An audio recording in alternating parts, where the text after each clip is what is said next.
God bless you for your goodness.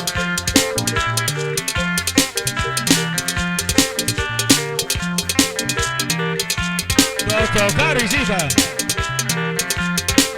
Kasika na go Dr. Kasika Ina una oya gas Ultimate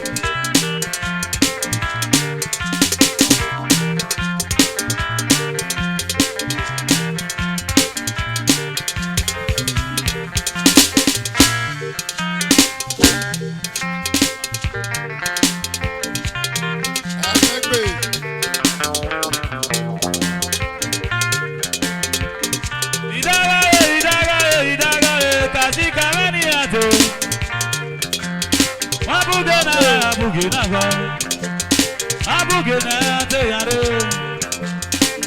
Go mama buwa do.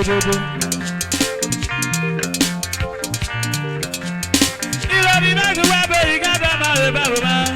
Sade ala na be me kada ro ina ho. Yari ye baba. Ba fu ego. Ana mani atonugo. Ena ego. Yare ba yo felisi mani ate. Ebi azaka e na mo. Gama, wabagi na yoto, wabagi na yando. Amana bagi na kwa do biari bata ro ama. Felisi mani ate, azaka mani ate. Boyi godo, do wa ru boyi bago.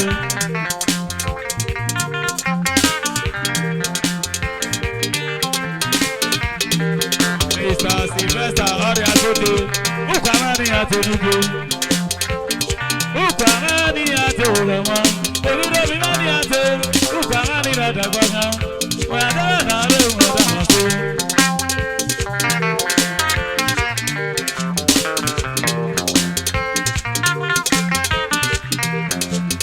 Davidu manu ya goro kanafo.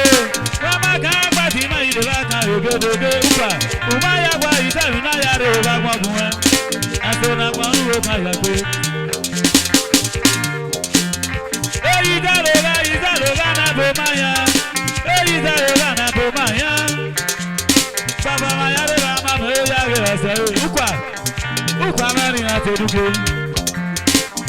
Ukwa mari atogama. Ebiro bi mari ate. Ataka ma do yira. Kwali sazaka. Amagima. Ataka mari ate. Ataka mari ratagama. Boyi godo bugo kwabo. Oberi atodugo. Agberi. Mani ate mama. Oberi mani ate. Oberi mani ratagama. Boyi godo bugo kwabo. Oboge ma hosere. Urere baba. Adalari ate. Adalari ratagama. Adalari mani ate. Oboge ma hosere. Adala yare baba.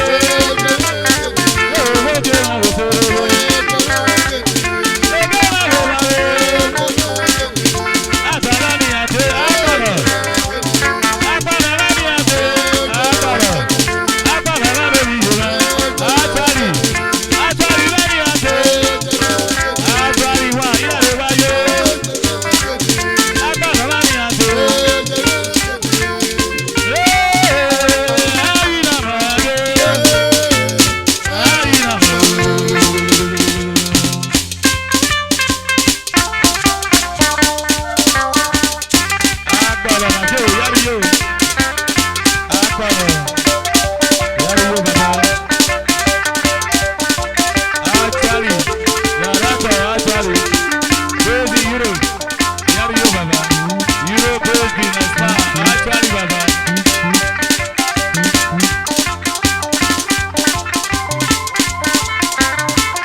Olùsọ àgbàmọ́ ni ìdàgbà.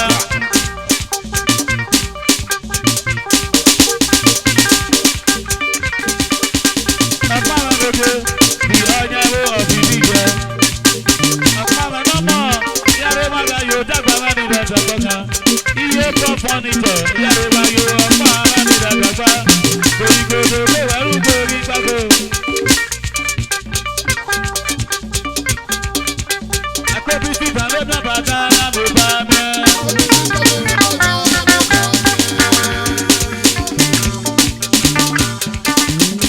Ọ̀pá àwọn lóge yàrá ìwà yóò dàgbà má ní ìdàgbà kọ̀ọ̀kan. Iye bá pọ́n níta. Ìjákòjò wọn lọ fúrò bìkì náà. Ìjákòjò yàrá ìwà yóò jákòjò wọn lórí yìí wá. Iye bá pọ́n níta. Akóbísí ìdánlódé bàtà lábò bá mẹ́.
go, Ubogi Kago, Olabian Dojo, Yaruba Yoga, Tuwa Yamodo, Bada Nebako, Adanagara.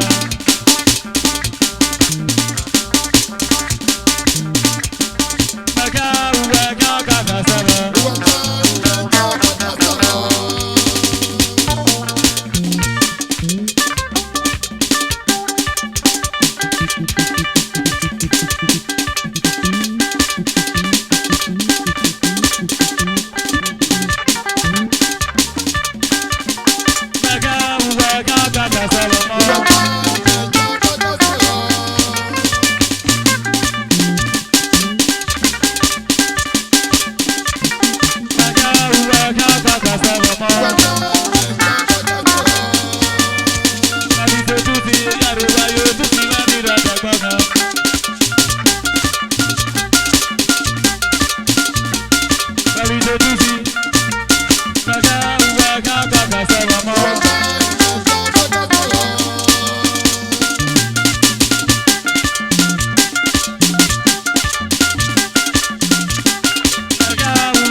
Salamo